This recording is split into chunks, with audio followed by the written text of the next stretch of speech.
Good morning, good morning, good morning, good morning, good morning, a very good morning all of you. स्वागत है आप सभी का reasoning special 8 batch में करियरविल application पर।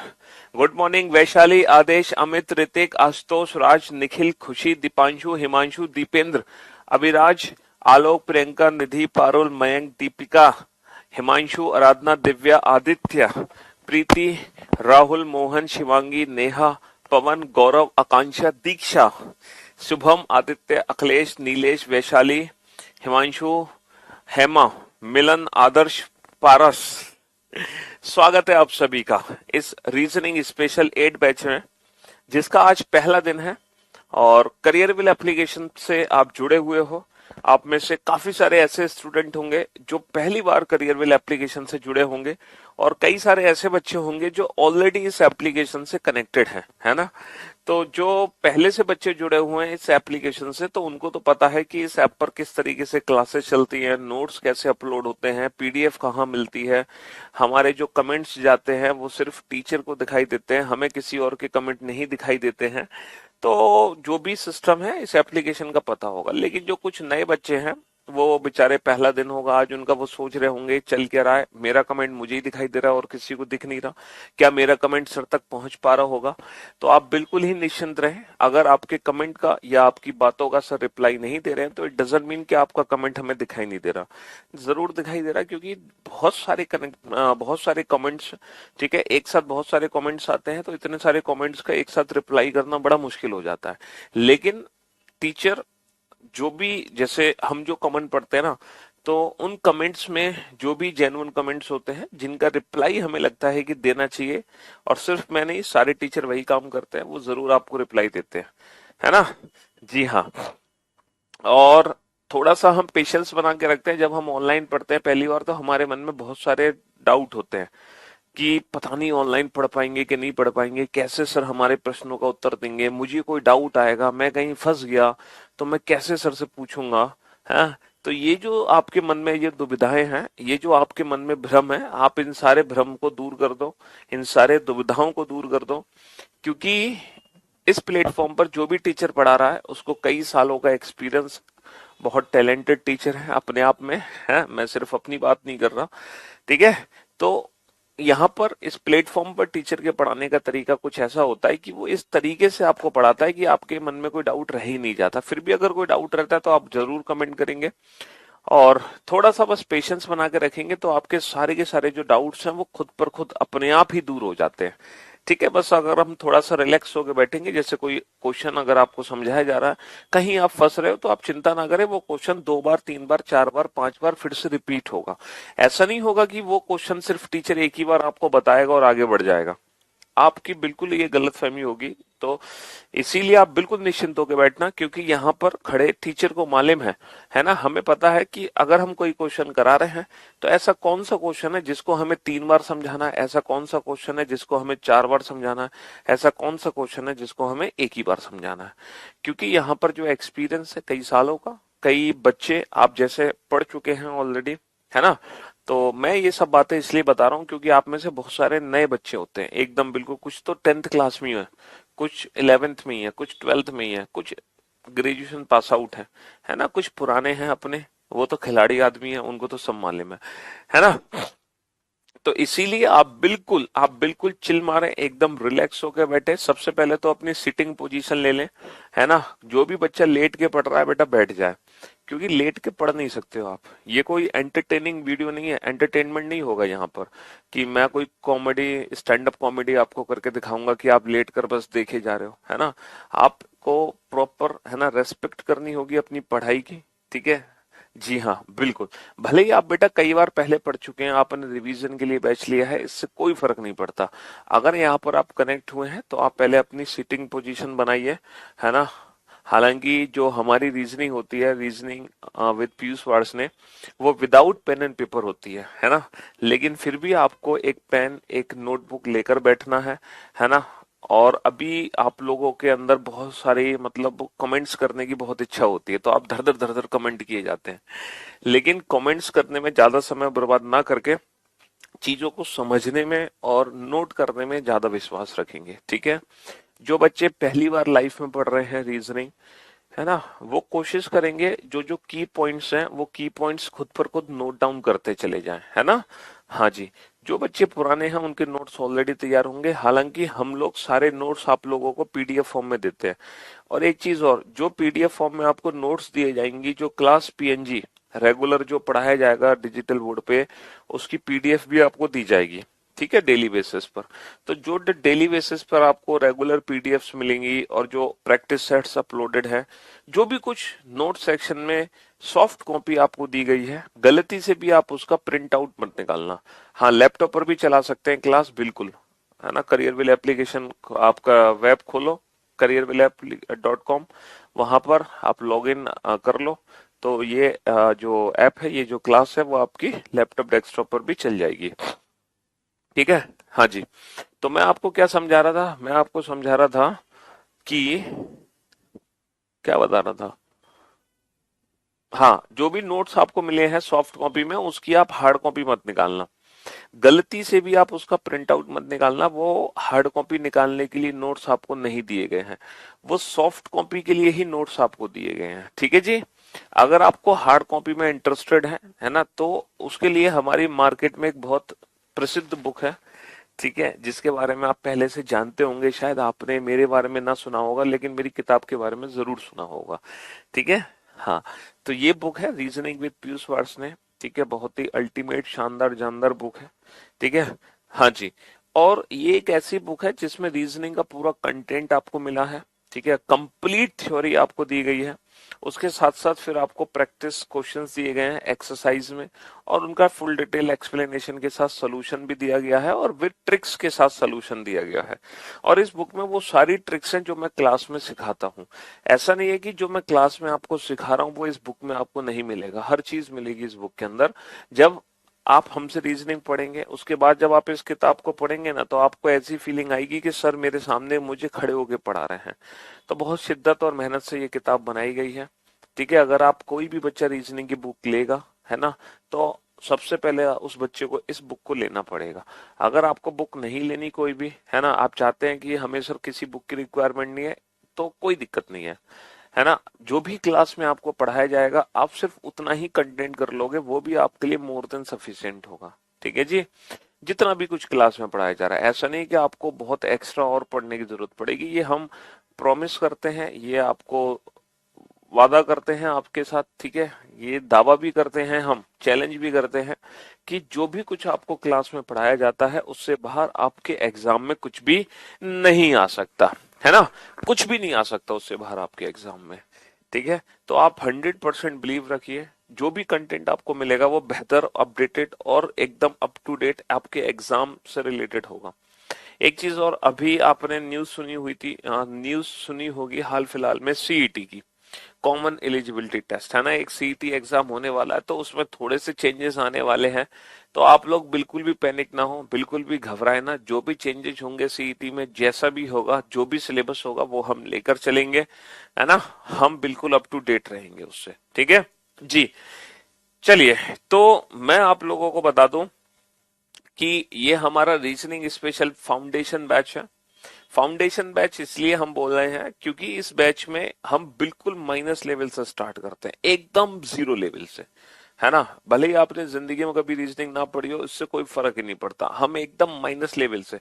बेटा, बुक मार्केट में हर जगह अवेलेबल है। दूसरा, आप फ्लिपकार्ट से इसको परचेज कर सकते हैं, और उसकी जो लिंक है ना, जब आप मेरा यूट्यूब चैनल खोलोगे रीजनिंग बाय पीयूष वार्ष्णेय, उस यूट्यूब चैनल की किसी भी वीडियो को देखना लेटेस्ट और उसके डिस्क्रिप्शन में जाना, वहां आपको लिंक मिल जाएंगी, है ना। ये बैच फाउंडेशन बैच है, यानी कि बिल्कुल बेसिक टू हाई लेवल। यानी कि इस बैच में लाइव जो, मतलब ये जो बैच होगा, ये प्री प्लस मेंस दोनों का बैच है। ऐसा नहीं कि सिर्फ प्रीलिम्स की तैयारी हम कराएंगे। आप जानते हैं कि आजकल रीजनिंग प्रीलिम्स के साथ साथ मेंस में भी आती है, तो प्रीलिम्स प्लस मेंस दोनों एग्जाम की रीजनिंग इस बैच के अंदर कराई जाएगी, ठीक है जी। हाँ जी। ऐसा नहीं कि आप मेंस जब आएगा तो आप अलग से पढ़ोगे, है ना, और प्रीलिम्स के लिए अलग से आपको बैच लेना है, ऐसा कुछ भी नहीं होगा, ठीक है। तो इसी बैच में प्रीलिम्स और मेंस दोनों ही एग्जाम आपको कराए जाने वाले हैं, ठीक है। और ये जो बैच है बेटा, ये SSC exam, banking exam, UPSC exam, कोई भी स्टेट लेवल का एग्जाम हो, पुलिस का एग्जाम हो, टीचिंग हो, डिफेंस हो, यानी कि दुनिया का कोई भी कॉम्पिटिटिव एग्जाम, ठीक है, जो आपको सरकारी नौकरी दिलाता है, जिसमें रीजनिंग आती है, वो रीजनिंग आपको हम कराएंगे। ठीक है, हर एग्जाम की रीजनिंग आपको कराने वाले हैं। कोई भी आपका एग्जाम ऐसा नहीं है जो आपसे बच जाएगा। दुनिया के हर एग्जाम की रीजनिंग आप करोगे। ठीक है जी, हाँ जी, कोई एग्जाम आपसे बच नहीं सकता, कोई एग्जाम आपसे छूट नहीं सकता। ठीक, जी हाँ। और मैंने आपको बताया था, आपने इंट्रोडक्शन क्लास देखी होगी, कि ये जो बैच है, अगर आप लाइव क्लास में सिलेबस कंप्लीट करोगे तो आपको लाइव सेशन में सिलेबस कंप्लीट करने में पता है कितना समय लगेगा? 5 से 6 महीने। लेकिन यहाँ पर एक फैसिलिटी आपको दी गई है, एक बहुत अच्छी का बात है कि आपको ये जो बैच है वो लाइव प्लस वीओडी मिला हुआ है। यानी कि आप लाइव क्लास में भी अपना सिलेबस कंप्लीट कर सकते हैं 5 से 6 महीने में। और अगर आप चाहते हैं नहीं सर मुझे तो 2 महीने में सिलेबस कंप्लीट करना है, तो आप वीओडी सेक्शन से अपना सिलेबस कितने भी दिन में कंप्लीट कर सकते हैं, क्योंकि इसके अंदर पूरा का पूरा एक मेरा रीजनिंग का जो अभी 2 महीने पहले बैच कंप्लीट हुआ है उसकी सारी रिकॉर्डेड क्लासेस इस बैच के अंदर दी गई हैं। पूरा कंप्लीट रीजनिंग है। तो आप इसको अपनी मर्जी से कितने भी दिन में खत्म कर सकते हैं, चाहे 10 दिन में, चाहे 10 दिन में, चाहे 100 दिन में, चाहे 2 महीने में, चाहे 4 महीने में, जैसी आपकी इच्छा हो आप कर सकते हो। ठीक है। अच्छा एक चीज और, अगर आप बेटा 11 बजे लाइव नहीं आ पाते हैं और आपको बेटा सिलेबस खत्म करना है लाइव, बट 11 बजे लाइव नहीं आ पा रहे हो, तो आप पूरे दिन में कभी भी लाइव आ जाओ। 7 बजे आ जाओ, 8 बजे आ जाओ, 9 बजे आ जाओ, रात के 10 बजे आ जाओ। और लेकिन बेटा आज की क्लास आप आज ही देखो। तो जब आप रेगुलर डेली बेसिस पर आज क्लास देखोगे ना, तो आपको ऐसी फीलिंग्स ही नहीं आएंगी कि आप रिकॉर्डेड क्लास देख रहे हो। आपको बिल्कुल ऐसा ही लगेगा कि आप, है ना, आप एकदम लाइव पढ़ रहे हो। ठीक है, जी हाँ। देखो मैं आपको अब सिलेबस के बारे में फटाफट से बता दूं कि आपका सिलेबस एग्जैक्टली क्या है ना। ये आपका रीजनिंग का कंप्लीट सिलेबस है। अगर आप किसी भी एग्जाम की तैयारी कर रहे हो एक्सेप्ट बैंकिंग, मैं अभी बैंकिंग वाले बच्चों की बात नहीं कर रहा, ठीक है, बैंकिंग एग्जाम को छोड़कर आप दुनिया के किसी भी एग्जाम की तैयारी कर रहे हो तो आपका ये सिलेबस रहेगा रीजनिंग का। यानी कि इतने सारे चैप्टर्स हैं जो आपको पढ़ने हैं। हालांकि रीजनिंग को हम कई पार्ट्स में डिवाइड कर सकते हैं। कुछ बोलते हैं वर्बल रीजनिंग और नॉन वर्बल रीजनिंग, कुछ बोलते हैं वर्बल रीजनिंग, एनालिटिकल रीजनिंग और नॉन वर्बल रीजनिंग, कुछ बोलते हैं verbal reasoning, logical reasoning, analytical reasoning और नॉन वर्बल रीजनिंग। तो हम कई हिस्सों में तोड़ सकते हैं, लेकिन हम सिर्फ इस रीजनिंग को 2 हिस्सों में तोड़ते हैं। ठीक है, पहला हिस्सा है वर्बल रीजनिंग का, दूसरा हिस्सा है नॉन वर्बल रीजनिंग का। नॉन वर्बल रीजनिंग वो रीजनिंग होती है जिसमें जितने भी क्वेश्चन बनते हैं वो इमेज वाले क्वेश्चन होते हैं। आपने अगर किसी एग्जाम में देखा हो पिक्चर वाले क्वेश्चन, ठीक है, जिसमें इमेज बनी होती है, कोई लैंग्वेज नहीं होती, कोई फॉर्मूला नहीं होता। ठीक है, हाँ जी, क्या बनी होती है? पिक्चर्स बनी होती हैं। तो ये verbal reasoning, non verbal reasoning के अंदर आते हैं। करीबन 10 चैप्टर हैं हमारे जो हमें नॉन वर्बल रीजनिंग में पढ़ने हैं। ठीक है, और बाकी जितने भी चैप्टर हैं वो वर्बल रीजनिंग के अंदर आते हैं। जैसे कि हम बात करें coding, decoding, pair formation, letter series, alphabetical series, word formation, dictionary, ये वो चैप्टर हैं जो कि रिलेटेड टू अल्फाबेट है। अल्फाबेट तो आप समझते हो ना? हाँ जी, ये वो चैप्टर्स हैं जो अल्फाबेट से रिलेटेड है, ए टू जेड, है ना, अंग्रेजी वर्णमाला, ये सारे के सारे टॉपिक्स। अच्छा, कुछ टॉपिक हैं हमारे जो कि सिर्फ और सिर्फ किससे रिलेटेड है? नंबर से रिलेटेड है, नंबर से रिलेटेड है, नंबर सिस्टम। ठीक है, जिसमें नंबर सीरीज हो गया, मिसिंग नंबर हो गया। ये आप लोगों ने अगर कभी रीजनिंग के क्वेश्चन देखे हो तो आपने कोडिंग डिकोडिंग का क्वेश्चन देखा होगा, नंबर सीरीज या मिसिंग नंबर का क्वेश्चन देखा होगा कि 2 नंबर से ये नंबर तैयार हो रहा है तो इस नंबर से कौन सा नंबर तैयार होगा, है ना। तो ये नंबर्स आपने देखे होंगे। बाकी आपने कुछ टॉपिक के बारे में कभी शायद सुना हो, dice, cube and cuboid, counting figure, blood relation, calendar, clock, direction, distance, है ना, स्लॉक्स, रैंकिंग, सिटिंग अरेंजमेंट, ये सारे टॉपिक्स हैं जो हमें पढ़ने हैं। अच्छा, इसमें ये जो टॉपिक्स है ना, ये स्टेटमेंट्स वाले टॉपिक हैं। Argument, assumption, conclusion, course of action, cause and effect, decision making, data sufficiency. ये जो चैप्टर्स हैं ये कथन से रिलेटेड चैप्टर्स हैं, स्टेटमेंट से रिलेटेड चैप्टर्स हैं, जिसको हम एनालिटिकल रीजनिंग बोल सकते हैं, एनालिटिकल या क्रिटिकल रीजनिंग जिसको हम कह सकते हैं। ठीक है, हाँ जी, यहाँ पर हमें अपना, है ना, हमें अपना आईक्यू, अपना कॉमन सेंस यूज करना होता है। ठीक है, इनकी भी अप्रोचेस होती हैं। तो कहने का मतलब ये है रीजनिंग को शुरू करने से पहले आपको पता होना चाहिए कि आप पढ़ने क्या जा रहे हो, कि रीजनिंग में सिलेबस एग्जैक्टली क्या है, कौन से टॉपिक्स हैं, कौन से चैप्टर्स हैं जो हमें रीजनिंग के अंदर पढ़ने हैं। तो आप बैंकिंग को छोड़कर दुनिया के अगर किसी भी एग्जाम की तैयारी करते हैं, मेरी बात सुनना, बैंकिंग को छोड़कर दुनिया के किसी भी एग्जाम की तैयारी करते हैं, तो आपको ये पूरे के पूरे 46 चैप्टर पढ़ने पड़ेंगे। इनमें से एक भी टॉपिक आप इग्नोर नहीं करोगे, आपको सब कुछ पढ़ना पड़ेगा। ठीक है, हाँ जी। लेकिन अगर आप सोच रहे हैं कि सर मैं तो सिर्फ बैंकिंग के लिए हूं, तो देखो बैंकिंग वाले बच्चों को मैं कहना चाहूंगा, बैंकिंग वाले बच्चे ना कभी लाइफ सिलेबस कंप्लीट ना करें। बैंकिंग वाले बच्चे हमेशा अपना सिलेबस कंप्लीट करें बेटा वीओडी सेक्शन में जाके। पूछो क्यों? उनको वीओडी सेक्शन में जाके इसलिए सिलेबस कंप्लीट करना है बैंकिंग वाले बच्चों को, क्योंकि बैंकिंग वाले बच्चों को ये पूरे 46 चैप्टर नहीं पढ़ने, ये कंप्लीट 46 चैप्टर उनके सिलेबस में नहीं है। बैंकिंग वाले स्टूडेंट के सिलेबस में सिर्फ और सिर्फ ये 19 चैप्टर्स हैं। इन 19 चैप्टर के अलावा 20वां चैप्टर बैंकिंग में कभी आता ही नहीं है। सिर्फ ये 19 चैप्टर आपके सिलेबस में है, समझ रहे हो? Alphabetical series, coding, decoding, pair formation, blood relation, direction, और मैं कहूं जो मेन टॉपिक है बैंकिंग स्टूडेंट्स के लिए, है ना, वो सिर्फ और सिर्फ सिलॉक्स और आपका सिटिंग अरेंजमेंट और पजल, ये 3 चैप्टर हैं बेटा जो बहुत इंपॉर्टेंट है बैंकिंग स्टूडेंट्स के लिए। मतलब बैंकिंग स्टूडेंट्स को ना, समझ रहे हो, रीजनिंग के नाम पर इन्हीं 3 चैप्टर्स की प्रैक्टिस करते रहना चाहिए। किसकी? सिटिंग अरेंजमेंट की, पजल की, सिलॉक्स की। सिटिंग अरेंजमेंट, पजल, सिलॉक्स, बस इन्हीं की प्रैक्टिस करते रहें। देखो टाइम का थोड़ा सा इसलिए है क्योंकि करियर विल एप्लीकेशन पर ढेर सारे टीचर्स हैं, ढेर सारी क्लासेस हैं, तो हो सकता है कभी ना कभी किसी 2 टीचर का टाइम पैरेलल हो जाए या वो क्लैश कर जाए, है ना। सारे टीचर्स का इंडिविजुअल टाइम नहीं हो सकता, कभी नहीं हो सकता, क्योंकि 24 घंटे हैं और करियर विल पर एप्लीकेशन पर 24 से ज्यादा टीचर हैं। समझ रहे हो? अगर हर टीचर को एक टाइम ड्यूरेशन मतलब 1 घंटे का स्लॉट भी दोगे ना, तो भी 24 से ज्यादा टीचर हैं। तो हर टीचर का टाइमिंग अलग हो नहीं सकता, किसी न किसी 1 या 2 टीचर का हो सकता है टाइम कोलैप्स कर जाए।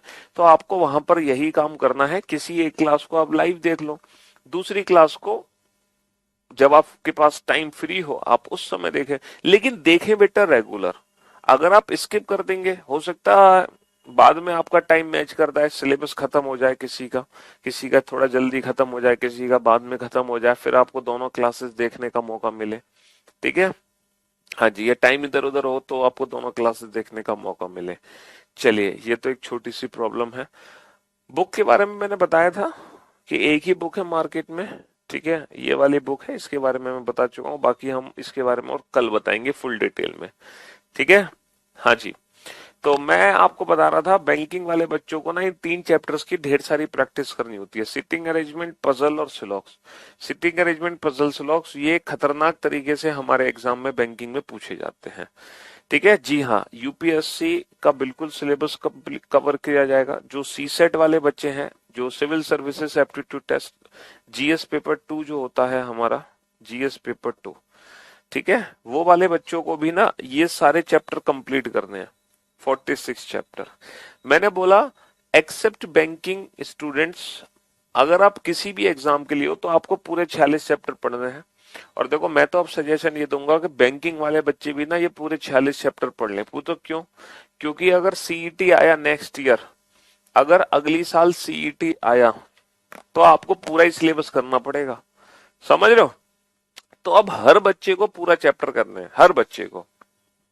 हाँ जी सर, ओनली बैंकिंग एग्जाम में 19 चैप्टर है। जी हाँ, बाकी दुनिया के हर एग्जाम में बेटा ये पूरी रीजनिंग आपको पढ़नी है, समझ रहे हो? दुनिया का कोई भी पेपर अगर आप दे रहे हो, कोई स्टेट लेवल का एग्जाम है ना, कोई प्राइवेट जॉब का एग्जाम है, ठीक है, पुलिस का एग्जाम है, रेलवे का एग्जाम है, टीचिंग का पेपर है, डिफेंस का पेपर है, समझ रहे हो, यूपीएससी का कोई पेपर है, एसएससी का कोई पेपर है, आप हर पेपर को अगर देने जा रहे हैं तो आपको ये पूरा सिलेबस करना पड़ेगा।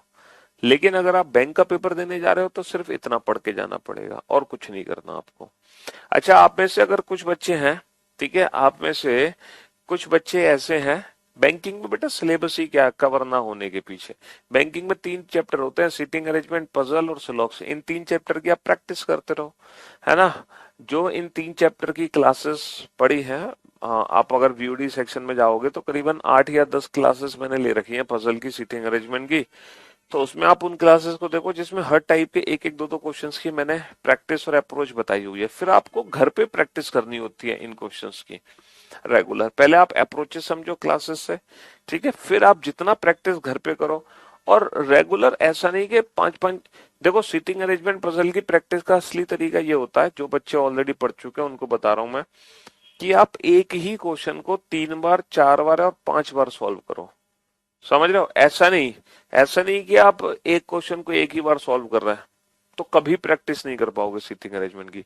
सीटिंग अरेंजमेंट पजल की असली प्रैक्टिस होती है कि आप एक ही क्वेश्चन को कम से कम 4-5 बार ही लगाएं। हाँ, पहली बार लगा लिया कोई बात नहीं, दोबारा उसको लगाओ, तिबारा लगाओ, चौथी बार लगाओ, 5वीं बार लगाओ, ठीक है। तब आपको चीज सीखने को मिलती है, तब आपको पता चलता है कि हाँ मुझे एग्जाम में क्वेश्चन कैसे पढ़ना है। क्योंकि इतना बड़ा क्वेश्चन होगा सीटिंग अरेंजमेंट का, इतना बड़ा क्वेश्चन होगा बैंकिंग एग्जाम में। एक बैंकिंग पैटर्न अलग है, बाकी दुनिया के हर एग्जाम का पैटर्न अलग है, ठीक है। जी हाँ, देखो फिर बच्चे ने क्वेश्चन पूछा कि एसएससी स्टेनोग्राफर की तैयारी कर रहा हूँ सर मैं दिल्ली पुलिस कांस्टेबल की तैयारी कर रहा हूँ सर, मैं यूपी पुलिस कांस्टेबल की तैयारी कर रहा हूँ, तो मैं क्या करूँ? देखो अगर आप किसी भी एग्जाम की तैयारी कर रहे हैं, चलो एक बच्चा कह रहा है इम्पोर्टेंट बता दो, तो मैं आपको देखो बताना चाहूंगा यहाँ पर कि आपके एग्जाम में जो सबसे ज्यादा क्वेश्चन पूछे जाते हैं वो कौन कौन से टॉपिक्स हैं जो बहुत हमारे लिए है ना प्रायोरिटी बेसिस पे रहेंगे। बिल्कुल सीईटी, हाँ सी देखो बीओडी सेक्शन में अभी ये पूरा सिलेबस कराया गया है, समझ रहे हो? जी हाँ। तो अभी जब तक सीईटी का कोई लीगल नोटिफिकेशन नहीं आता, तो अभी के हिसाब से यही आपका कंप्लीट रीजनिंग का सिलेबस है। बाकी जब सीईटी का नोटिफिकेशन आएगा तो जो भी उसका सिलेबस होगा वो हम आपसे डिस्कस कर लेंगे, ठीक है। तो उसमें आप बिल्कुल भी परेशान ना हो, उसको लेकर, सीईटी को लेकर वो बिल्कुल आप अप टू डेट रहेंगे सीईटी से। जी हाँ, कुछ बच्चे आप में से ऐसे हैं जो हो सकता है मेंस के लिए जा रहे हो, तो जो बच्चे मेंस के लिए जा रहे हो वो इन टॉपिक्स पे जरूर ध्यान दें। अगर कुछ बच्चे मेंस के लिए जा रहे हैं तो वो इन टॉपिक्स पे जरूर ध्यान दें। हेलो, हेलो, बताइए। नो मैम, हाँ जी, नहीं होगी, ऑलरेडी डन, डन। हाँ जी, तो ये वो टॉपिक्स हैं जो अभी अगर आप मेंस देने जा रहे हैं तो ये आपके लिए इम्पोर्टेंट है, ठीक है। जी हाँ, ये सीजीएल मेंस की बात में अगर आप करूं, अगर आप सीजीएल मेंस 2023 का एग्जाम देने जा रहे हैं तो इन टॉपिक्स पे जरूर ध्यान दें, ठीक है। मैंने नंबर ऑफ क्वेश्चंस भी लिखे हुए हैं सीजीएल मेंस के लिए कि इस टॉपिक में से इतने क्वेश्चन आने हैं, तो आप इस चीज पे ध्यान दें, ठीक है।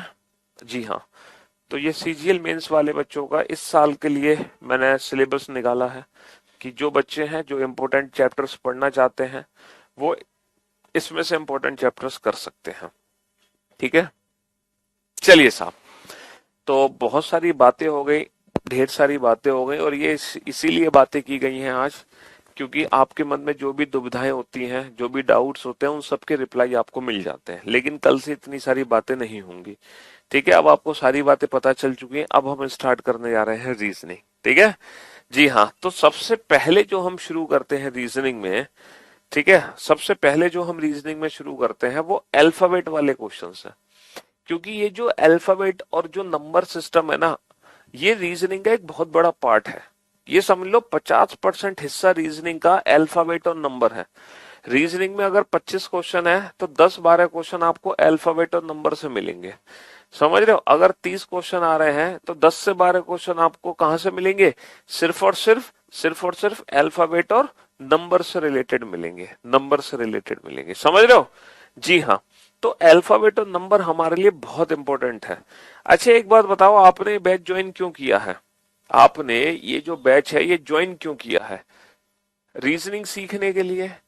क्यों भाई? अगर सिर्फ रीजनिंग सीखने के लिए ज्वाइन किया है तो सीख तो बेटा हम किसी भी बुक को पढ़ के सकते थे। अगर हम किसी किताब को पढ़ेंगे तो हम उससे भी रीजनिंग सीख सकते हैं, है ना। अगर आप मेरी बुक परचेज कर लोगे तो आप पूरी रीजनिंग सीख जाओगे, ठीक है। जी हाँ, तो बेसिकली हमने बैच ज्वाइन किया है रीजनिंग सीखने के लिए, लेकिन सीख तो हम कहीं भी सकते हैं, लेकिन जब हम किसी टीचर से पढ़ते हैं, टीचर से सीखते हैं, तो चीजें हमें अच्छी तरीके से समझ आती हैं, जो भी डाउट्स हमारे होते हैं वो भी दूर हो जाती है, और बेसिकली हमें ये पता चलता है कि हमें किस तरीके से एग्जाम में क्वेश्चन को हैंडल करना है, किस तरीके से हमें क्वेश्चन को अटेम्प्ट करना है एग्जाम में, ताकि हम अपने क्वेश्चन को चुटकी बजाते ही सॉल्व करते हैं। मतलब बेसिकली यहाँ पर आप मौजूद हैं तो सिर्फ किसी लिए, अपनी स्पीड को इम्प्रूव करने के लिए। आप अपने क्वेश्चंस को कुछ ही सेकंड्स में सॉल्व करना चाहते हैं, इसीलिए यहाँ पर प्रेजेंट है।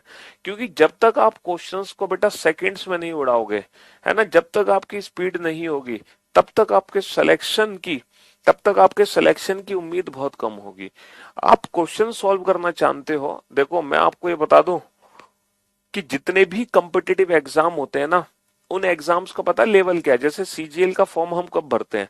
सीजीएल का फॉर्म भरते हैं, सर आपका नाम बहुत सुना था इसलिए देखो सीजीएल का फॉर्म कब भरते हैं? सीजीएल का फॉर्म हम भरते हैं जब हमारी ग्रेजुएशन कंप्लीट हो जाती है ना, क्योंकि वो कंबाइंड ग्रेजुएट लेवल का एग्जाम होता है। आफ्टर ग्रेजुएशन हम सीजीएल का फॉर्म भरते हैं, जिसके बाद हम इंस्पेक्टर बनते हैं, एक्साइज इंस्पेक्टर, एग्जामिनर, समझ रहे हो, और बहुत अच्छी अच्छी पोस्ट हमें मिलती हैं, ठीक। लेकिन इसका मतलब ये नहीं है कि ग्रेजुएशन वाले जो फॉर्म भरे जा रहे हैं, ग्रेजुएशन कंप्लीट करने के बाद जो फॉर्म भरे जा रहे हैं, उन एग्जाम में जो क्वेश्चंस पूछे जाएंगे वो ग्रेजुएशन लेवल के होंगे, ऐसा बिल्कुल भी नहीं है।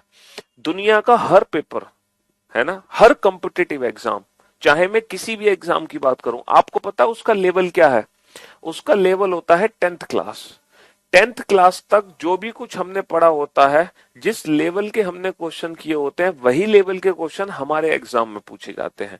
चाहे मैं बात करूं बेटा रीजनिंग की, चाहे मैं बात करूं मैथ्स की, चाहे मैं बात करूं इंग्लिश की, चाहे मैं बात करूं जीएस की, मतलब मैं किसी भी सब्जेक्ट की बात करूं, हर सब्जेक्ट का जो लेवल है वो 10th क्लास का लेवल है।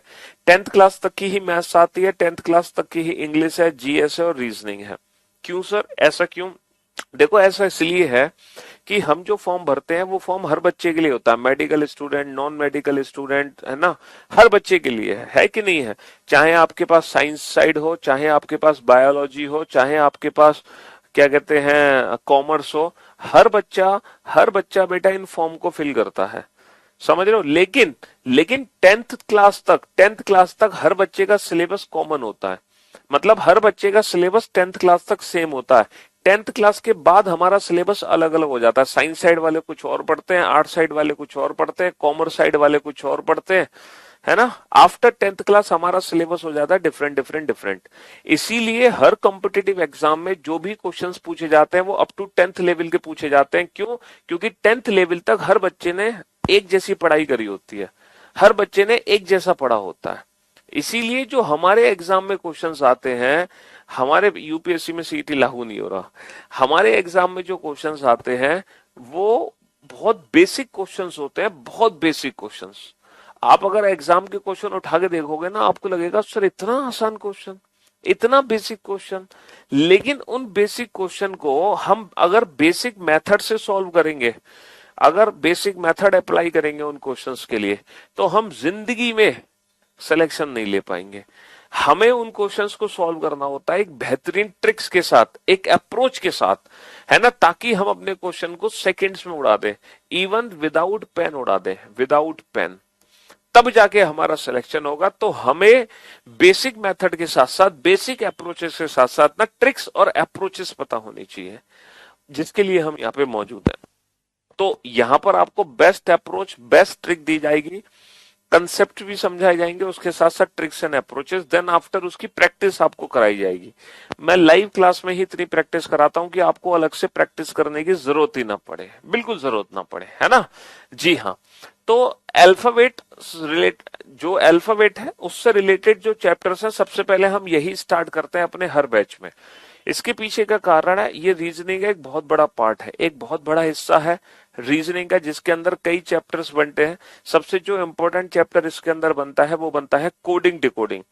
कोडिंग डिकोडिंग से रिलेटेड कम से कम 5-6 क्वेश्चन हमारे एग्जाम में पूछे ही जाते हैं।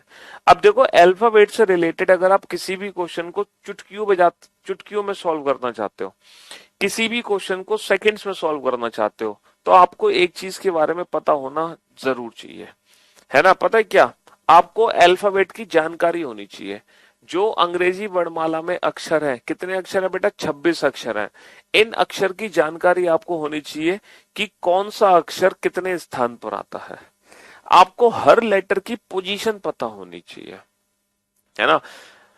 जब तक आपको लेटर की, बेटा सीईटी सब ध्यान में रखेंगे, आप चिंता मत करो, ठीक है। ऐसा नहीं है कि आपको सीईटी के लिए अलग से बैच लॉन्च करके लेके आएंगे हम। एक बार नोटिफिकेशन आने दो, आप एकदम अप टू डेट हो जाओगे रिगार्डिंग सीईटी। तो अल्फाबेट की प्लेस वैल्यू आपको पता होनी चाहिए। अगर आपको प्लेस वैल्यू नहीं पता तो आप एग्जाम में क्वेश्चन तो बना पा रहे होगे, लेकिन टाइम वेस्ट होने के बाद और फिर उस क्वेश्चन को सॉल्व करने का कोई फायदा नहीं है। मैं एक छोटा सा एग्जांपल आपको देना चाहूंगा, अभी आप समझ जाओगे कि सर अल्फाबेट की प्लेस वैल्यू क्यों पता होनी चाहिए। ये प्लेस वैल्यू पता होना क्यों बहुत जरूरी है, क्यों जरूरी है। देखो हमारे जो अल्फाबेट होते हैं ABCD टू XYZ, टोटल कितने अल्फाबेट होते हैं? टोटल 26 अल्फाबेट होते हैं। ये पहला लेटर है, ये दूसरा लेटर है, ये तीसरा लेटर है, ये 24वां अक्षर है, ये 25वां अक्षर है, ये 26वां अक्षर है, ठीक है जी। अब मैं आपको बताता हूं अल्फाबेट की प्लेस की वैल्यू क्यों पता होनी चाहिए। देखो अगर मैं टी को ओ लिखता हूं, अगर टी को ओ लिखा जाए, अगर टी को ओ लिखा जाए, तब तब तब डब्लू को क्या लिखेंगे? तब डब्लू को क्या लिखेंगे? एक बहुत ही बेसिक सा क्वेश्चन मैंने पूछा है। If T is written as,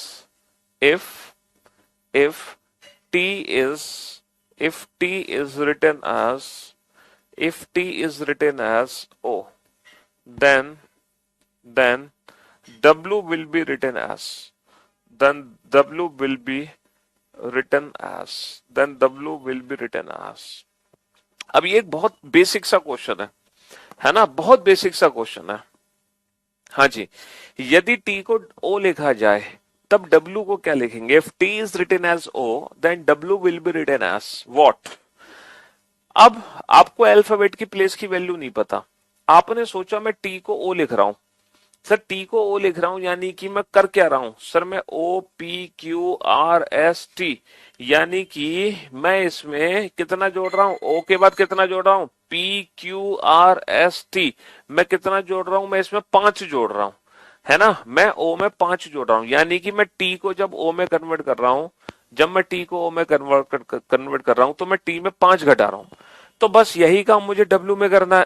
तो डब्ल्यू में मुझे कितना घटाना है? डब्ल्यू में मुझे 5 घटाना है। अब डब्ल्यू में मैं 5 घटाऊंगा तो डब्ल्यू में 1 घटाऊंगा वी में 1 कम घटाऊंगा यू में 1 घटाऊंगा टी में 1 घटाऊंगा एस, फिर आर। तो मेरा आंसर क्या आएगा? आर आएगा। तो आपने इस क्वेश्चन का आंसर दिया। अब मैं आप लोगों को बता दूं कि इसी क्वेश्चन को आप without pen and paper, without counting, मतलब ये क्वेश्चन मुश्किल से 1 सेकंड का भी नहीं है, 1 सेकंड का भी क्वेश्चन नहीं है। पता है कैसे? अगर आपको अल्फाबेट की प्लेस की वैल्यू पता होती। कैसे? आप जानते हैं कि अंग्रेजी वर्णमाला में जो टी होता है वो 20वां अक्षर होता है, और जो ओ होता है बाबू वो 15वां अक्षर होता है, और जो डब्ल्यू होता है वो 23वां अक्षर होता है। अब आप ये बताओ 20 को मैंने 15 में कन्वर्ट किया। अब मैं आपसे क्वेश्चन पूछ रहा हूं, मैंने 20 को 15 में कन्वर्ट किया तो बाबू 23 को किस में कन्वर्ट करूंगा? क्या आपको कुछ करने की जरूरत है? सर 20 माइनस का 5 15, 23 माइनस का 5 18, और 18वां अक्षर होता है अंग्रेजी वर्णमाला में आर। कहानी खत्म, समझे? तो इसीलिए अगर आपको अल्फाबेट की प्लेस की वैल्यू पता है तो क्वेश्चंस बहुत आसान है। कोडिंग डिकोडिंग चैप्टर हमारे लिए बेहद आसान चैप्टर है, बेहद आसान चैप्टर है कोडिंग डिकोडिंग, समझ रहे हो? जी हाँ। तो इसीलिए अल्फाबेट की प्लेस की वैल्यू आपको पता होना बहुत जरूरी है। अब इसकी प्रैक्टिस कैसे करें? देखो अभी तो मैं आपको अल्फाबेट की प्लेस की वैल्यू की बता रहा हूं, जब आप मैथ्स पढ़ोगे ना तो आपको मैथ्स में ना टेबल्स की प्रैक्टिस करनी पड़ेगी। टेबल्स, स्क्वायर्स और क्यूब्स, आपको इसकी भी प्रैक्टिस करनी होगी। अगर आपको बेटा पहाड़े याद नहीं है, ये समझ लो, अगर आपको पहाड़े याद नहीं है तो बहुत मुश्किल है बेटा मैथ्स बनाना। मैथ्स के क्वेश्चन बनाने के लिए पहाड़े याद होना बहुत जरूरी है। जी हाँ, आप सोच रहे हैं कि सर मैं इंस्पेक्टर बनने आया हूँ, एग्जामिनर बनने आया हूँ, तो क्या सर मैं पहाड़े याद करूंगा? करने पड़ेंगे, करने पड़ेंगे, ये बेसिक चीजें आपको करनी पड़ेंगी। अगर आप ये बेसिक चीजें नहीं करते हो तो आपकी स्पीड कभी नहीं बढ़ पाएगी। अगर आप अपनी स्पीड को इंप्रूव करना चाहते हैं तो आपको ये बेसिक चीजें करनी ही पड़ेंगी। तो आपको एबीसीडी पढ़नी ही पड़ेगी। आज आपको अपना बचपन दोहराना पड़ेगा। बचपन में सबसे पहले आपने क्या सीखी था? एबीसीडी। आज दोबारा से आप एबीसीडी सीखोगे। ठीक है, आपको अपना बचपन दोहराना पड़ेगा अगर आप अपना स्पीड इंप्रूव करना चाहते हैं। भले ही आप कितने भी इंटेलिजेंट क्यों ना हो, अपने गोल्ड मेडलिस्ट क्यों ना रहे हो अपने कॉलेज के, इससे फर्क नहीं पड़ता। यहाँ पर सिलेक्शन बेटा गोल्ड मेडलिस्ट का नहीं होता। यहाँ पर सिलेक्शन सिर्फ उस बच्चे का होता है जो मेहनती है, जो मेहनत करता है। किस पर? अप्रोचेस पर, क्वेश्चंस पर। ठीक है, सिलेक्शन उसी का होना, याद रखना। ठीक है, आप अपने ईगो को साइड में कर देना कि मैं पहाड़े क्यों याद करूंगा, मैं सर एबीसीडी क्यों पढ़ूंगा। अगर आप ऐसा सोचोगे तो सिलेक्शन बड़ा मुश्किल हो जाएगा।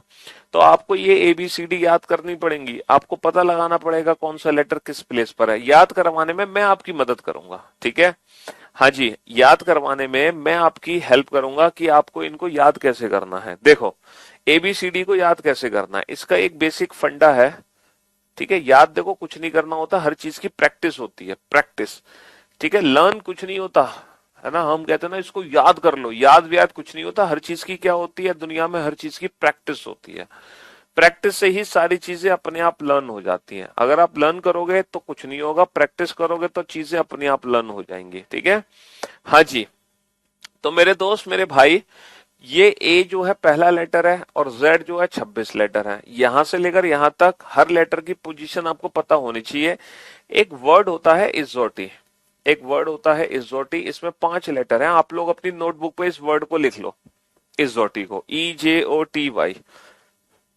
ये जो ई लेटर है ना, अंग्रेजी वर्णमाला में ये 5वें स्थान पर आता है। आता है कि नहीं आता? ABCDE। देखो, ये दूसरा है, ये तीसरा है, ये चौथा है, ये 5वां है। तो ई लेटर का स्थान जो है वो 5वां है। और हर लेटर की पोजीशन में ना 5-5 का डिफरेंस है। ठीक है,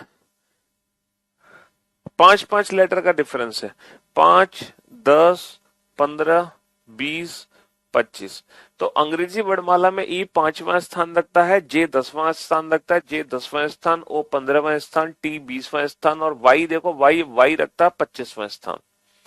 अब ये जो 5 लेटर हैं, इन 5 लेटर की मदद से आप पूरे 26 लेटर का प्लेस पता लगा सकते हैं। पूरे 26 लेटर का, चाहे कोई भी लेटर क्यों ना हो। कैसे पता लगा सकते हैं? देखो, मैं एक लेटर बोर्ड पे लिखूंगा, वो इन 5 में से नहीं है, लेकिन आपको ये देखना है कि वो लेटर इन 5 लेटर में से किस लेटर के सबसे नजदीक आता है।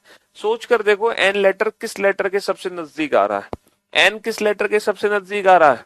सर, जो लेटर एन है वो ओ के सबसे नजदीक आ रहा है, एन ओ।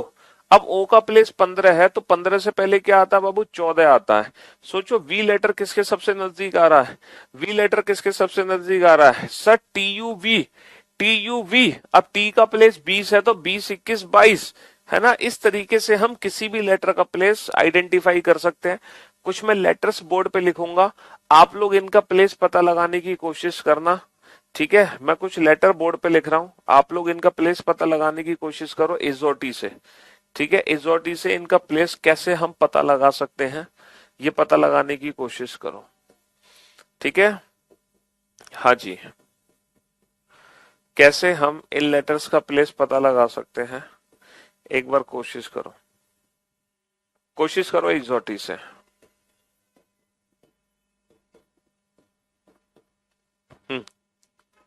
इन सारे लेटर्स की पोजीशन नोट डाउन कर दो, फटाफट से लिख दो, फटाफट से, जल्दी से।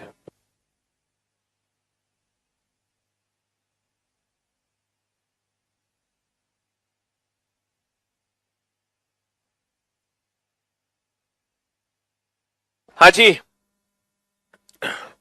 सीईटी क्या है और क्या इसको स्टूडेंट को फायदा है या नुकसान? हाँ जी,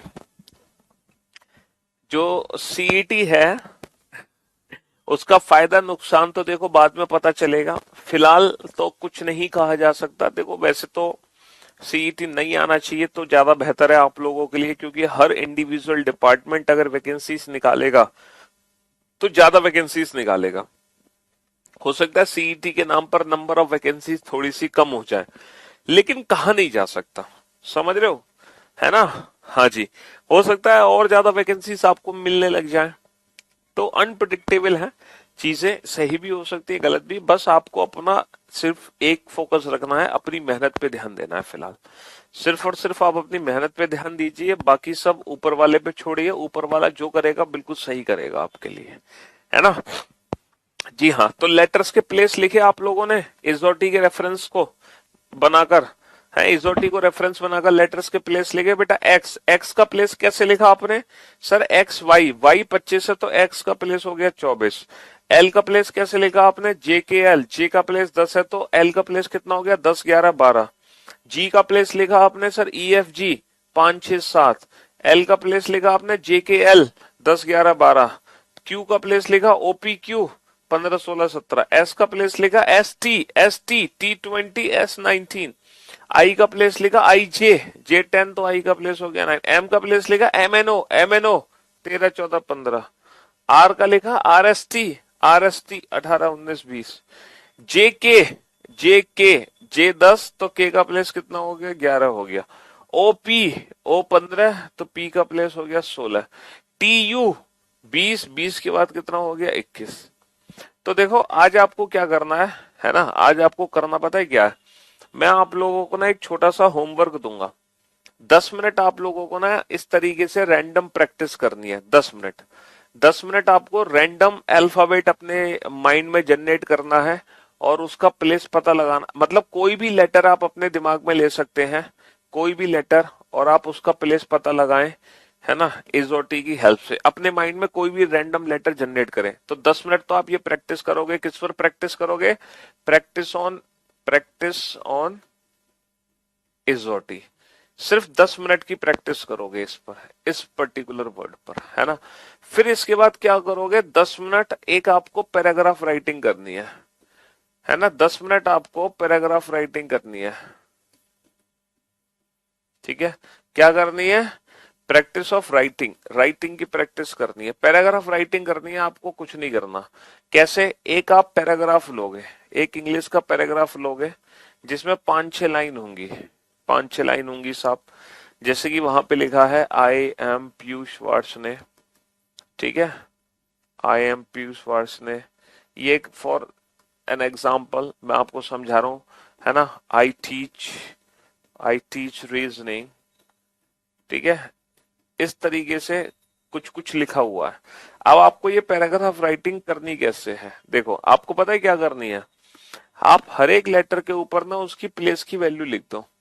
आप हर लेटर के ऊपर उसका प्लेस वैल्यू लिख दो। जैसे आई है, सोचो आई का प्लेस कितना होता है इजोटी में, आई जे, ए हो गया पहला letter, sir M N O 15 तो एम का प्लेस हो गया 13। ओ पी, ओ 15 तो पी का प्लेस हो गया। इस तरीके से आपको हर एक लेटर के ऊपर उसके प्लेस वैल्यू लिखनी है।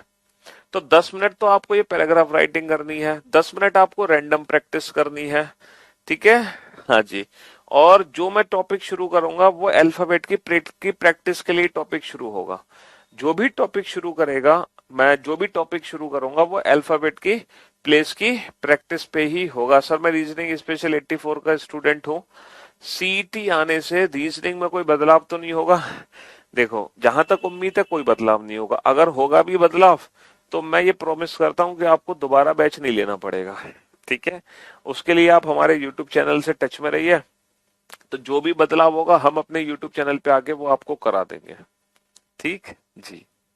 इसलिए निश्चिंत रहो आप, है ना। चाहे आप पुराने बच्चे हो तो आपको दोबारा से नए बैच की रिक्वायरमेंट नहीं है कि नहीं आपको नया बैच दोबारा लेना पड़ेगा सीईटी के लिए, ऐसा बिल्कुल भी नहीं है। आप यूट्यूब से टच में रहना, वहां मैं आपको जो भी बदलाव होगा वो सब करा दूंगा, ठीक है जी।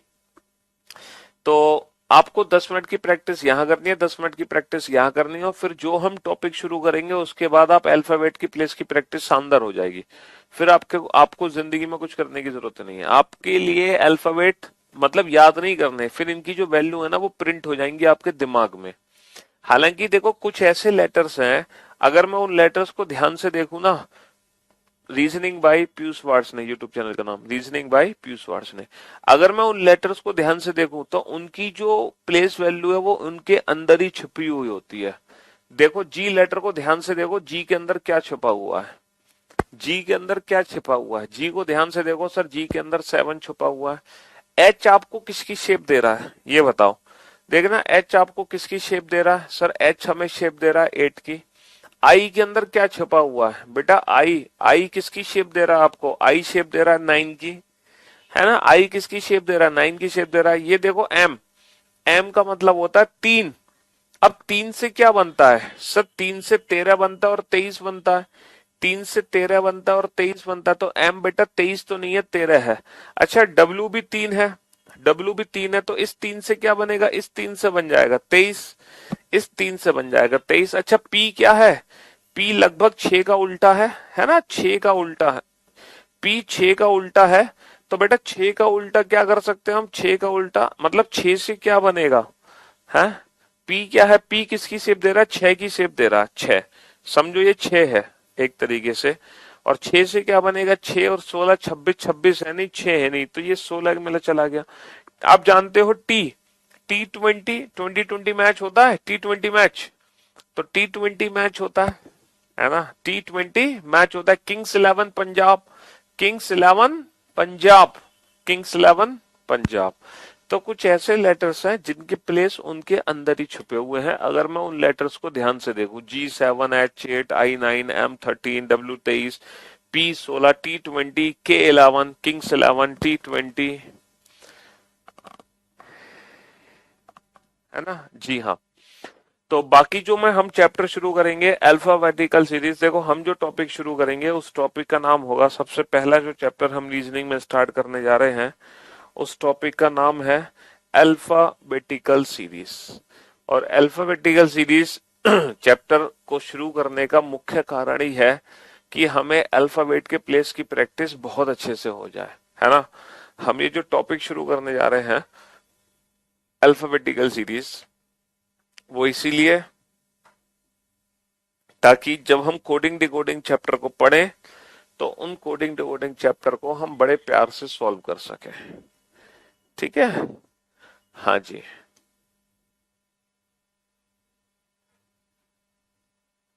अल्फाबेटिकल सीरीज, और इसको हिंदी में बोलते हैं वर्णमाला श्रृंखला।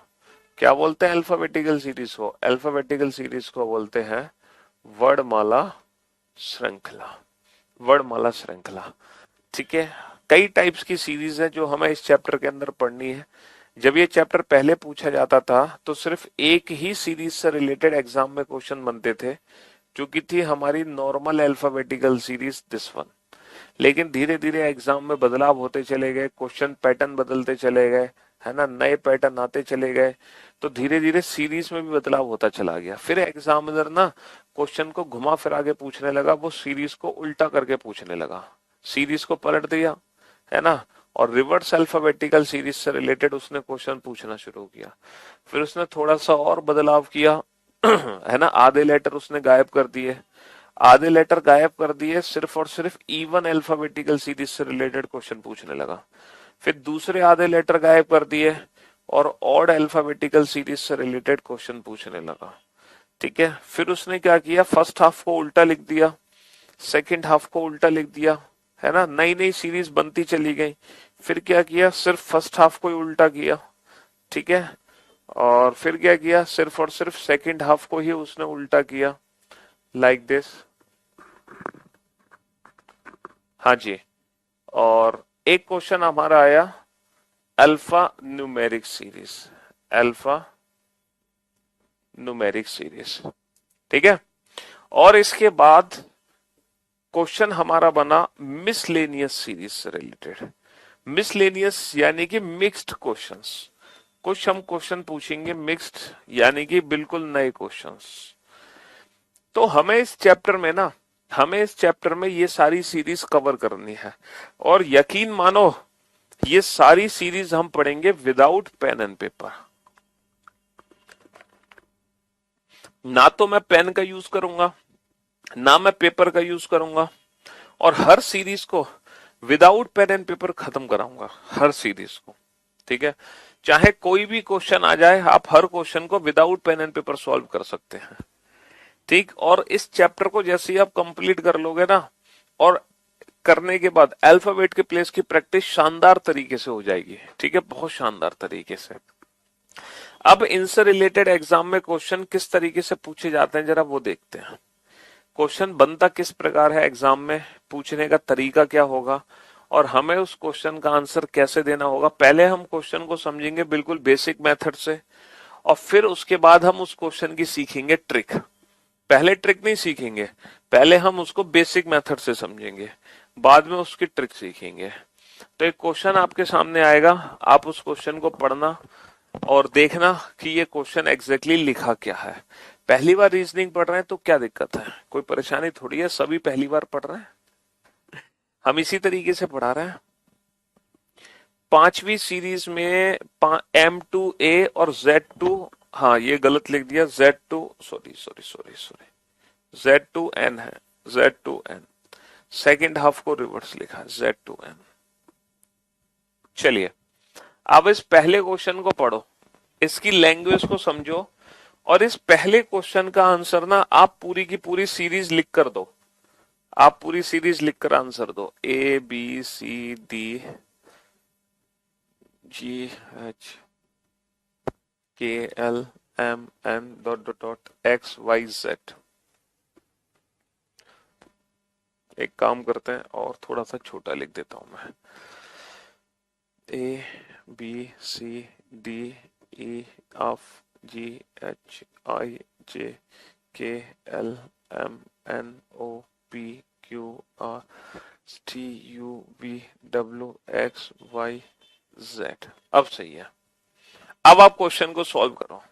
ठीक है, क्वेश्चन पढ़ो कि लिखा क्या है। अंग्रेजी वर्णमाला में कौन सा अक्षर बाएं से चौथे के दाएं छठा होगा।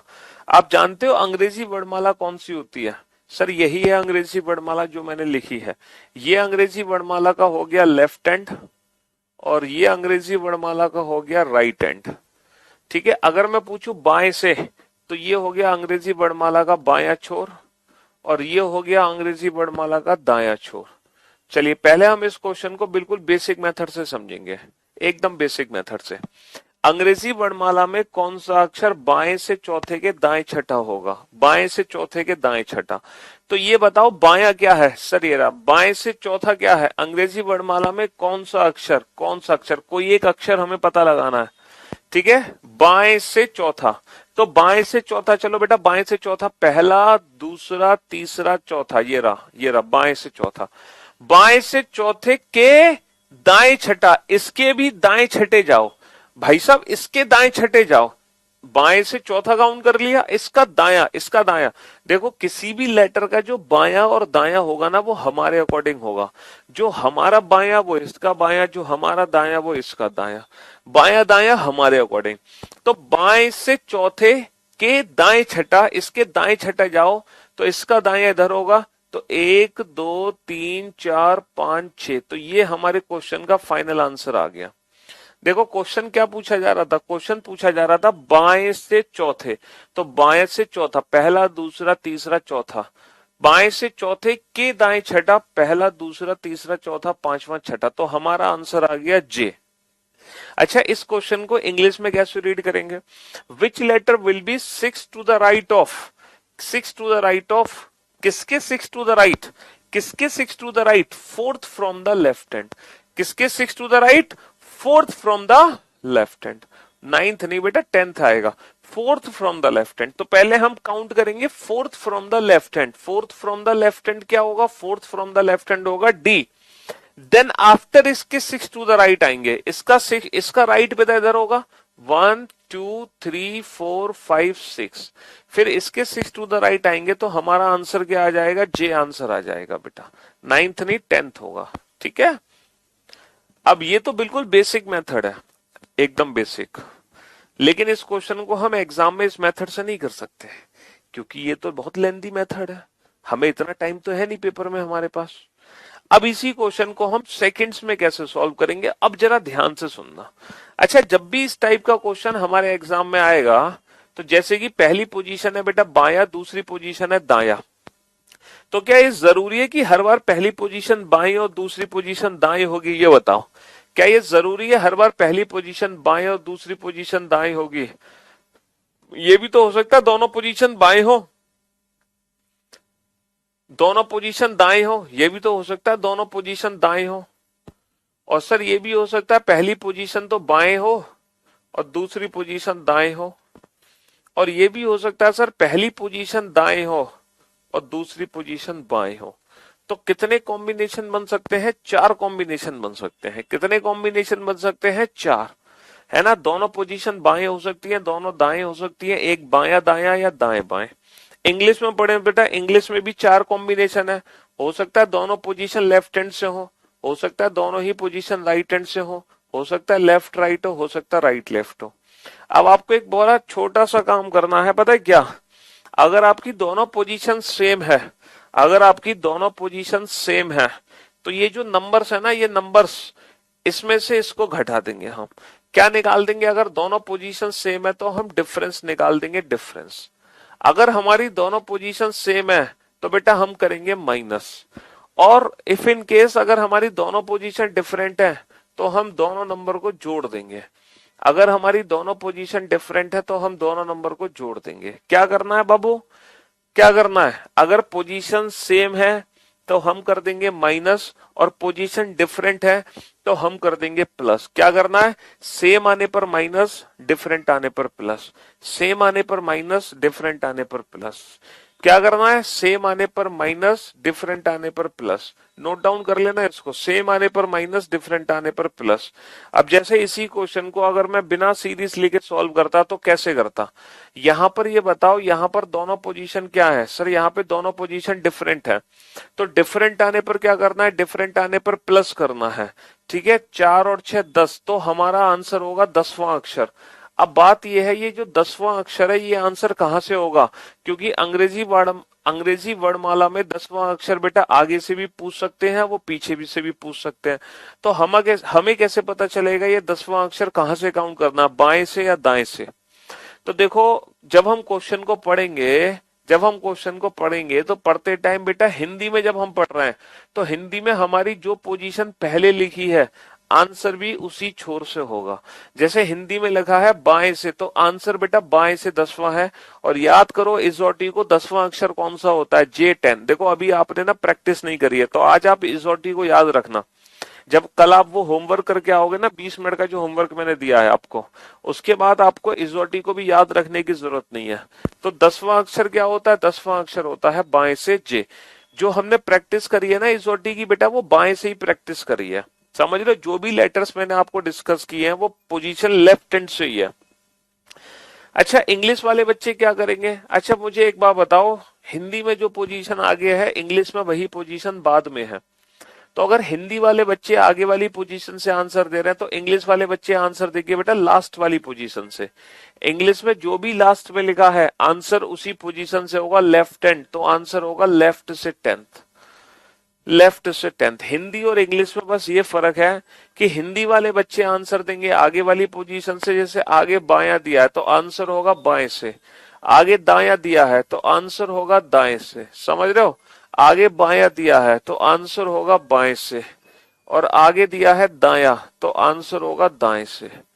और इंग्लिश वाले बच्चे क्या करेंगे? इंग्लिश वाले बच्चे जो पोजीशन लास्ट में, लेफ्ट बाद में है तो आंसर होगा फ्रॉम लेफ्ट हैंड, राइट बाद में तो आंसर होगा राइट हैंड, राइट बाद में तो आंसर होगा राइट हैंड, लेफ्ट बाद में तो आंसर होगा फ्रॉम लेफ्ट हैंड। अब मेरे साथ साथ ना कंसेप्ट को रिपीट करो, मेरे साथ साथ कंसेप्ट को रिपीट करो। पोजीशन सेम आने पर माइनस, डिफरेंट आने पर प्लस। पोजीशन सेम आने पर माइनस, डिफरेंट आने पर प्लस। हिंदी वाले बच्चे आंसर कैसे देते हैं? हिंदी वाले बच्चे आंसर देते हैं आगे वाली पोजीशन से, इंग्लिश वाले बच्चे आंसर देते हैं लास्ट वाली पोजीशन से। हिंदी वाले आगे वाली पोजीशन से, इंग्लिश वाले लास्ट वाली पोजीशन से। बट एक चीज याद रखना, जो हम माइनस करते हैं हिंदी में माइनस बेटा आगे से होता है, क्योंकि आंसर भी हमारा आगे से ही है, क्योंकि हमें हिंदुस्तानी हिंदी है आगे। ठीक है, इंग्लिश वाले बच्चे आंसर देंगे पीछे से, और माइनस भी पीछे से ही होगा। यानी कि बेटा अगर आपको माइनस करना है तो 4 - 6 होगा। जैसे यहाँ 4 - 6 होगा तो यहाँ भी 4 - 6। तो इंग्लिश में जो माइनस होता है वो रिवर्स होता है, क्योंकि आंसर भी हम रिवर्स दे रहे हैं। ऐसा क्यों कर रहे हैं? इसके पीछे का लॉजिक पता है क्या है? क्योंकि इसके पीछे का लॉजिक ये है, ब्रदर ऑफ फादर का मीनिंग क्या होता है ये बताओ। ब्रदर और फादर, ब्रदर ऑफ फादर का मीनिंग क्या होता है? इसका एग्जैक्ट मीनिंग बताओ, इसका मीनिंग क्या है? इसका मीनिंग होता है फादर्स ब्रदर। इसका मीनिंग क्या होता है? Fathers brother. इसका मीनिंग भाई के पिता नहीं है, इसका जो मीनिंग होता है ना वो होता है पिता के भाई। क्या मीनिंग होता है? पिता के भाई। ब्रदर ऑफ फादर का मतलब होता है पिता के भाई। तो इंग्लिश में ना ये रिवर्स चलता है, इंग्लिश में ना ये उल्टा चलता है, उल्टा। इंग्लिश में क्या चलेगा? उल्टा चलेगा, क्योंकि यहाँ पे ऑफ लगा हुआ है। Sixth to the right of, fourth from the left hand. तो बीच में ऑफ लगने से कहानी पलट जाती है। समझे? तो अब आप समझ गए होंगे कि हम उसको रिवर्स क्यों पढ़ रहे हैं। चलिए साहब, तो अब आप सेकंड क्वेश्चन का आंसर दो direct, without pen and paper. आपको ये सीरीज लिखने की जरूरत नहीं है, बिना सीरीज लिखे इस क्वेश्चन का आंसर दो जल्दी से। आपको बस एक छोटा सा काम करना है, पोजीशन सेम आने पर माइनस, डिफरेंट आने पर प्लस। इंग्लिश वाले बच्चे आंसर देंगे लास्ट वाली पोजीशन से, हिंदी वाले बच्चे आंसर देंगे पहले वाली पोजीशन से। हमें हिंदुस्तानी, हिंदी है आगे, ठीक है? इंग्लिश है पीछे। समझ रहे हो? इंग्लिश है पीछे। चलिए साहब, तो यहां पर दोनों ही पोजीशन क्या है? यहां पे दोनों ही पोजीशन डिफरेंट है। यहां पर दोनों ही पोजीशन डिफरेंट है। डिफरेंट आने पर क्या होगा? डिफरेंट आने पर प्लस होगा। 5 और 10, 5 और 10 15, 15वां अक्षर कहां से होगा? 15वां अक्षर बाएं से होगा, 15वां अक्षर बाएं से होगा। और अंग्रेजी वर्णमाला में बाएं से 15वां अक्षर क्या होता है? इजोटी को याद करो, ओ 15 हो गया, ओ 15 हो गया। इंग्लिश में पढ़ते तो बेटा दोनों पोजीशन डिफरेंट है, डिफरेंट आने पर प्लस होगा। 5 प्लस 10 कितना होगा? 5 plus 10 15, 15th from which end? 15th from left hand, and 15th from left hand is O in English alphabetical series, यानी कि normal series A to Z. हमने बताया टोटल इतनी सीरीज है, इनमें से जो सीरीज हम पढ़ रहे हैं वो अभी पहली सीरीज है, फर्स्ट सीरीज। तो अब हम आंसर बेटा बिना सीरीज को नोट डाउन किए दे सकते हैं, ठीक है? हमें सीरीज लिखने की जरूरत नहीं है, और बिना सीरीज को लिखे हम आंसर दे सकते हैं। पोजीशन सेम आने पर माइनस, डिफरेंट आने पर प्लस। अब आप इस क्वेश्चन का आंसर दो। क्लास का टाइम है 11 o'clock, है ना? बनाइए इस क्वेश्चन को।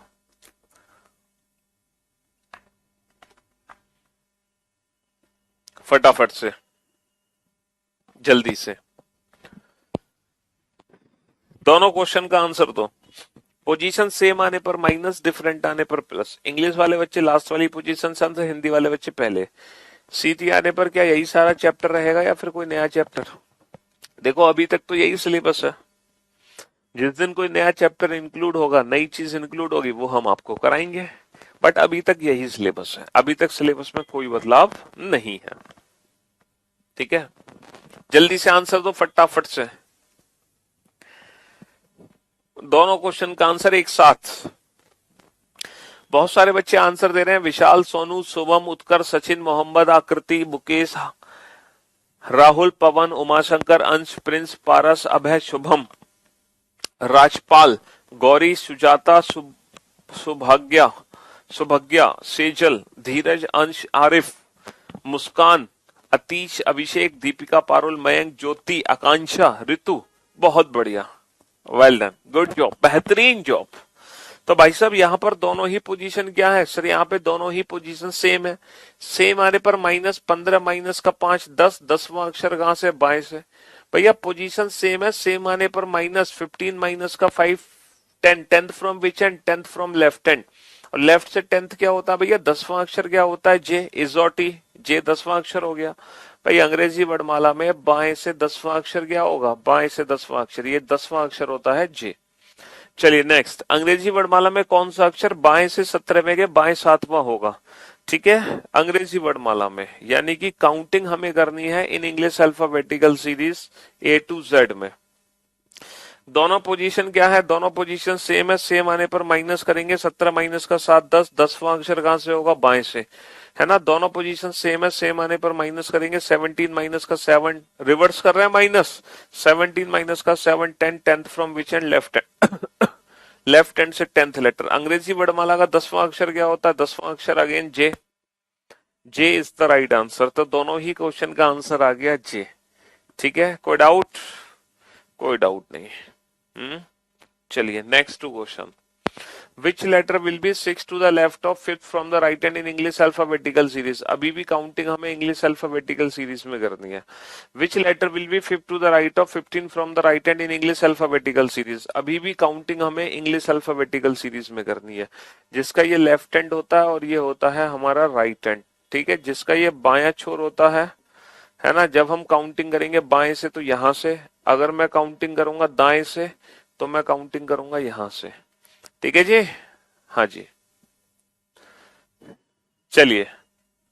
तो अंग्रेजी वर्णमाला में कौन सा अक्षर दाएं से पांचवें के बाएं छठा होगा? कोई भी बच्चा अगर के आंसर दे रहा है तो बेटा वो मुर्गा बन जाए। कोई भी बच्चा अगर के आंसर दे रहा है तो मुर्गा बन जाए। कोई भी बच्चा अगर ओ आंसर दे रहा है तो भी मुर्गा बन जाए। नॉकआउट हो जाएगा वो। अगर के या ओ आंसर दे रहे हो तो आप नॉकआउट हैं। ना तो इस क्वेश्चन का के आंसर होगा, ना ही इस क्वेश्चन का ओ आंसर होगा। के और ओ दोनों ही आंसर बिल्कुल गलत है। ए आंसर भी बिल्कुल गलत है, जेड आंसर भी बिल्कुल गलत है, ठीक है। हाँ जी, चलिए। क्योंकि आपने जल्दबाजी कर दी बहुत ज्यादा, आपने चीजों को समझा नहीं। अच्छा ये बताओ, यहां पर दोनों ही पोजीशन क्या है? सर दोनों ही पोजीशन डिफरेंट है। डिफरेंट आने पर क्या करते हैं? डिफरेंट आने पर प्लस करते हैं। 5 और 6 11। लेकिन यहाँ पे जो 11वां अक्षर है ना, 11वां अक्षर बाबू पता है कहां से है? वो दाएं से है। 11वां अक्षर दाएं छोर से, ठीक है। बस यही गलती आप कर बैठे। आपने सोचा 11वां अक्षर है, 11वां अक्षर क्या होता है? 10 होता है जे, 10 के बाद 11वां यानी कि के। बेटा के आंसर तब होता है जब ये 11वां अक्षर बेटा दाएं की जगह बाएं से होता। देखो दोनों ही पोजीशन यहाँ पर क्या है? दोनों ही पोजीशन डिफरेंट डिफरेंट आने पर प्लस करेंगे। 5 + 6 11, 11th from which and? Right hand. तो जो 11th लेटर काउंट करना है ना हमें राइट हैंड यानी कि पीछे से काउंट करना है 11वां अक्षर। अब हम पीछे से 11वां अक्षर कैसे काउंट करें? हमें आगे से 11वां पता है। हम जानते हैं कि अंग्रेजी वर्णमाला में आगे से जो 11वां अक्षर होता है वो होता है के। तो कल मैं आप लोगों को ये सिखाऊंगा कि किसी भी लेटर के अपोजिट लेटर को, है ना, किसी भी लेटर के अपोजिट लेटर को कैसे पता लगे, है ना। कल हम इस चीज की डायरेक्ट ट्रिक सीखेंगे कि जो पीछे से 11 होता है वो आगे से 11 के अपोजिट लेटर होता है। अपोजिट लेटर, है ना। के का उल्टा होता है कानपुर, के का उल्टा होता है कानपुर, और ये लेटर पी होता है। इसकी ट्रिक हम कल सीखेंगे कि इस अपोजिट लेटर को कैसे पता लगाया जा सकता है। फिलहाल हम इस क्वेश्चन का आंसर विदाउट ट्रिक से दे रहे हैं, कंसेप्ट से दे रहे हैं। कैसे दे रहे हैं? देखो जो अक्षर पीछे से 11वें स्थान पर है वही अक्षर आगे से किसी ना किसी स्थान पर तो होगा। जो अक्षर पीछे से 11 है वो आगे से किसी ना किसी स्थान पर तो होगा। अब इसकी पोजीशन में कैसे पता लगाऊं आगे से? देखो यहां से लेकर यहां तक टोटल 26 अक्षर हैं। और हमेशा याद रखना जब भी हम पोजीशन इंटरचेंज करते हैं, जब भी हम पोजीशन इंटरचेंज करते हैं तो हम हमेशा टोटल +1 में से घटाते हैं। तो हम 26 में से 11 नहीं घटाएंगे, हम घटाएंगे 27 में से 11, तब जाके हमारी पोजीशन सही निकलेगी। 27 - 11 16। तो जो पीछे से 11 है अक्षर, बेसिकली वही अक्षर आगे से 16 है। बेसिकली वही अक्षर आगे से 16 और आगे से 16वां अक्षर क्या होता है? आगे से 16वां अक्षर होता है पी। भाई 15वां अक्षर हो गया ओ, 15 के बाद 16, ओ के बाद पी। तो P is the right answer. आप सोच रहे होंगे कि सर हमने 27 में से 11 क्यों घटाया, 26 में से क्यों नहीं घटाया? देखो ये रैंकिंग का कंसेप्ट है। जब हम पोजीशन इंटरचेंज करते हैं तो हमेशा एक ज्यादा में से घटाते हैं। ये रैंकिंग का कंसेप्ट है। फॉर एन एग्जाम्पल, एक रैंकिंग है, ठीक है, मैं बताता हूं।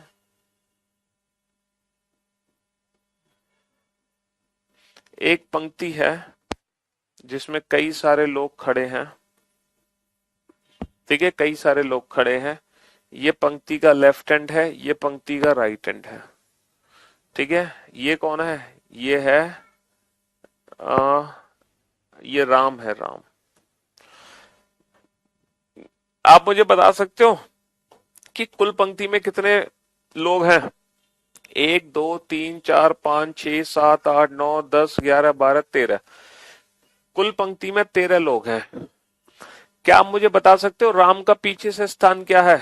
सर राम है पीछे से 1 2 3 4, जो राम है वो पीछे से चौथे स्थान पर है कि नहीं है? अगर इसी राम का स्थान मुझे आगे से पता लगाना है, अगर इसी राम का स्थान मुझे आगे से पता लगाना है जो पीछे से चौथा है, तो मैं कभी भी ना इसको 13 में से नहीं घटाऊंगा। अगर आप 13 में से घटाओगे तो कहानी गड़बड़ हो जाएगी, तो हम हमेशा एक ज्यादा में से घटाते हैं। तो 13 की जगह मैं कितने में से घटाऊंगा? 14 में से घटाऊंगा, तब जाके मेरा परफेक्ट स्थान निकलेगा। 14 माइनस का 4 10। तो आप काउंट कर सकते हो, जो राम है वो आगे से 10वां होगा। पहला, दूसरा, तीसरा, चौथा, पांचवा, छठा, सातवां, आठवां, नवां, 10वां।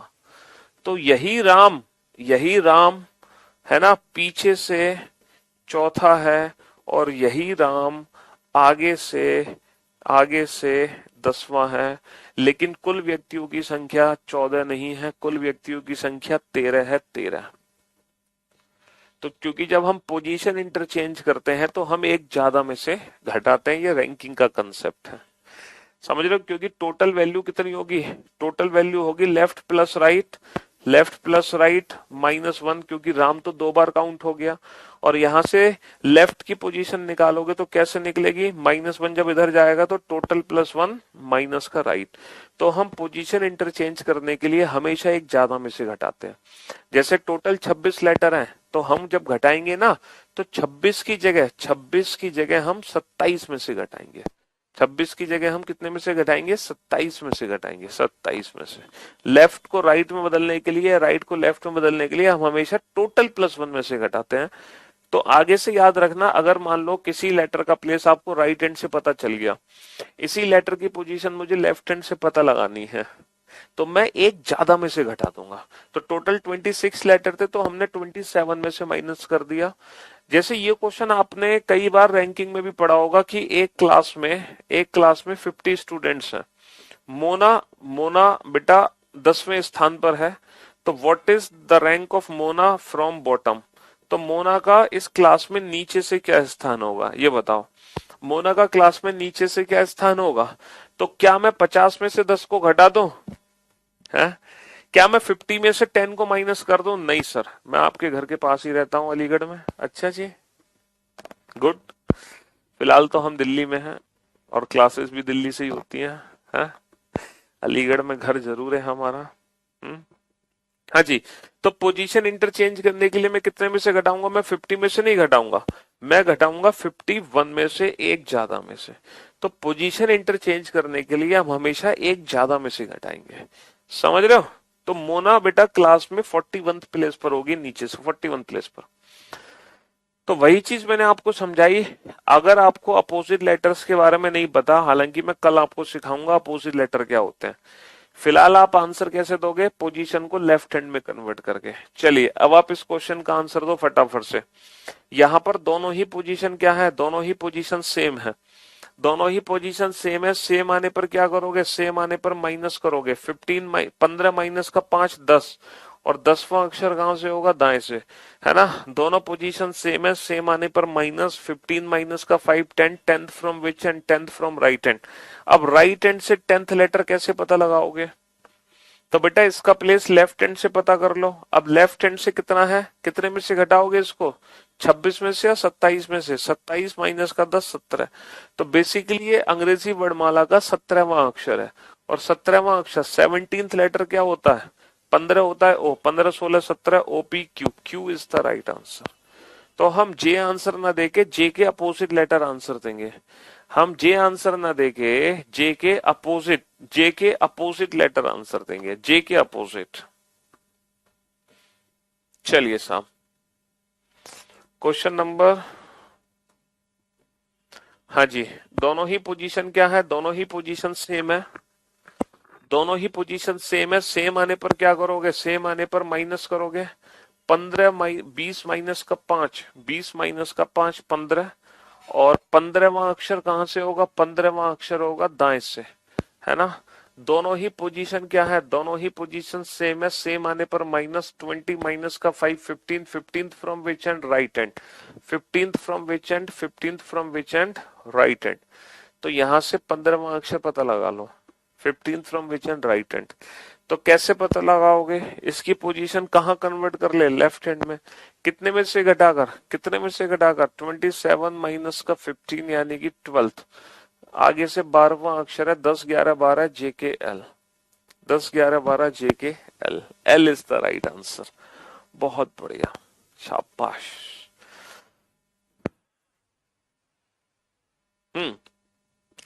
Which letter will be 17th to the left of 7th from the left hand in English alphabetical series? बाएं से 7वें के बाएं 17वां। दोनों ही पोजीशन सेम है, सेम आने पर माइनस करोगे, 7 माइनस का 17 माइनस का 10, माइनस का 10 कहां से? बाएं से, है ना। दोनों ही पोजीशन सेम है, सेम आने पर माइनस 7 माइनस का 17 माइनस का 10th, माइनस का 10th from which and? Left hand. अब हम फंस चुके हैं, क्योंकि माइनस का 10th तो होता ही कुछ नहीं है। बताओ अंग्रेजी वर्णमाला में माइनस का 10 कहां से आ गया? भाई अंग्रेजी वर्णमाला में 1 to 26 होते हैं, माइनस का 10 तो कुछ होता ही नहीं है, है? तो ये माइनस का 10 कैसे सॉल्व होगा? माइनस का 10वां अक्षर क्या है, ये कैसे पता लगाएंगे? इसको जानेंगे एक छोटे से ब्रेक के बाद, यानी कि कल। तो माइनस का 10वां अंग्रेजी वर्णमाला में कौन सा अक्षर है, इसको जानेंगे हम ब्रेक के बाद, यानी कि कल की क्लास में। तो आज के लिए सिर्फ इतना ही, मुलाकात करते हैं अब कल आप लोगों से। Till then goodbye, love you guys, love you all, take care, शुक्रिया।